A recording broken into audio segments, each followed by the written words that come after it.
I presume that the sort of eco message, environmental stuff came first, and the monster thing came second, but it was actually monster first, ecology second? I've been a Canadian citizen for nearly 2 years now, and one of the things which has always irked me as a proud, patriotic Canadian citizen is that Canada has never been treated fairly, culturally, by aliens and giant monsters. If you think about it, every time aliens come to our planet, or Godzilla or King Kong or anybody rises from the depths of the ocean to lay waste to countries, they always head to New York, Washington, Tokyo, Paris, London. Why do they never choose Edmonton, Calgary, Toronto, Winnipeg? Why? Well, but I didn't think it was fair. I thought culturally Canada's missing out, and I thought it was time somebody righted this injustice.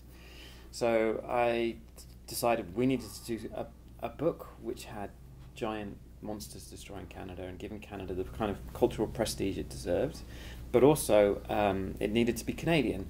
And when I thought about what it meant to be Canadian, besides being humble and polite and having a better sense of humour than the Americans, it needed to have Canadian culture built into it, and that humour.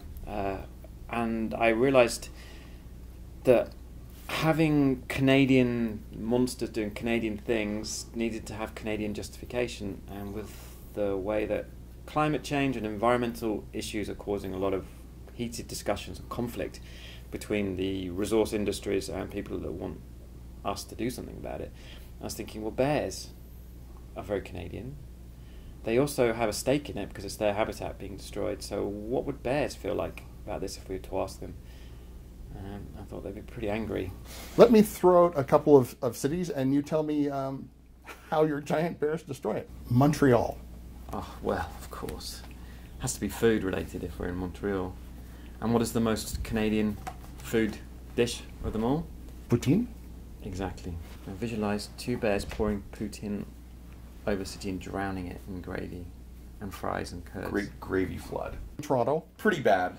I come to Toronto twice a year to do publishing sales meetings and do promotion work for other books that we're publishing. And people always talk about the new condo developments and the price of condos and like second homes and all these things driving up the prices of Toronto and making it unlivable. So I went through some ideas of like bears firing lasers and destroying everything, but iconic imagery, CN Tower is what a lot of people think of for Toronto, and just having that vision of a giant bear sweeping itself through downtown Toronto with the CN Tower as a club and just levelling buildings for fun, like a kid walking through a fern forest. That was just brought tears to my eyes as I visualised it. When Ottawa gets destroyed, I kind of cheered. Hooray! It's Ottawa.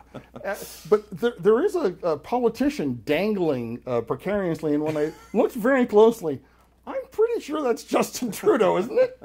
That is Justin Trudeau. Is it? Yeah. Or is it? Or is it? Yeah. Okay, so you don't want to get sued. Fine, I understand. It may represent the Prime Minister of the time. It may just be a man in a black suit. He looks like Justin Trudeau. Yeah. It is Trudeau. Like, he's a celebrity. He's probably our most famous Canadian at the moment. Yes. In the world. Yeah. More famous than Bieber. Let's not go too far. It seemed to have been very easy until you got to the very middle of the country. Winnipeg. Which then made me think of this guy, Nyco Rudolph, who you can't see me pointing at because we're doing radio. So what did you do to your hometown? So I actually turned to, I was stumped on ideas. There's a lot of different directions to take it in, but I wanted to do something that was unlike any of the other spreads in the book, and also something that was, quintessentially Winnipeg. So I was hemming and hawing and thinking of different ideas, and I asked my fiance, who knew I was working on the book and was really excited about it, and so I asked if she had any ideas, and she was like, "Well, why don't you have them?" Winnipeg is situated. There's 2 rivers that run right through the city, and they flood constantly. Like, they're always flooding. And so she said, "Why don't you have the bears flooding them over, damming them up, flooding them in the middle of winter, so that half the city's submerged, and then they freeze the water and play game of curling with like a bunch of different Winnipeg landmarks on top of the surface of the ice." When I first read it, I thought, it was going to be a kid's book, and then I went, oh my God, it's so not a kid's book.